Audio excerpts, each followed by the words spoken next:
OPM vs TNI baku tembak, Bupati berdarah Kopassus siaga. Jayawijaya, Papua mencekam.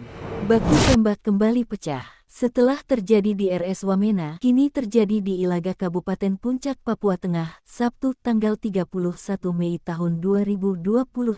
Dua tentara dikabarkan menjadi korban. Menyikapi ini, Bupati Jayawijaya, Papua Pegunungan, Athenius Murib mengeluarkan surat siaga. Bupati berpangkat Letkol Purnawirawan dengan spesialis penerbang Kopassus ini mengeluarkan himbauan Kamtipmas pasca penembakan anggota polisi di RSUD Wamena. Surat ini dikeluarkan Athenius pasca dilakukan rapat koordinasi dengan Forkopimda Kabupaten Jayawijaya pada tanggal 29 Mei tahun 2025.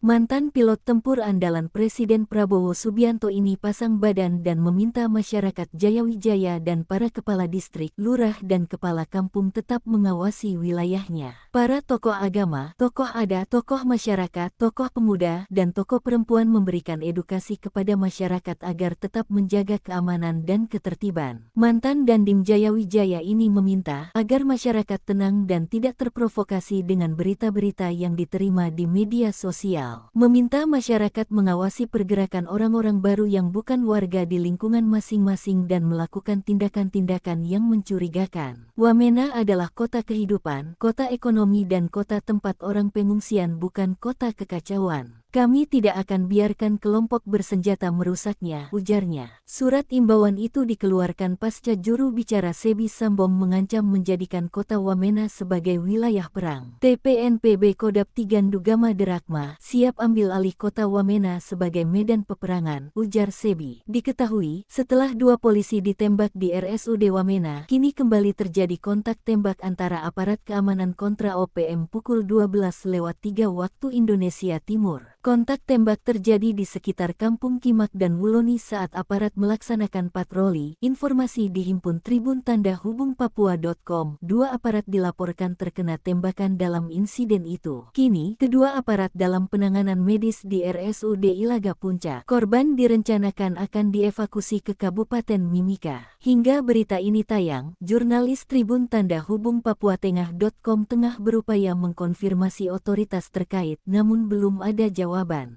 Download Tribun X sekarang, menghadirkan lokal menjadi Indonesia.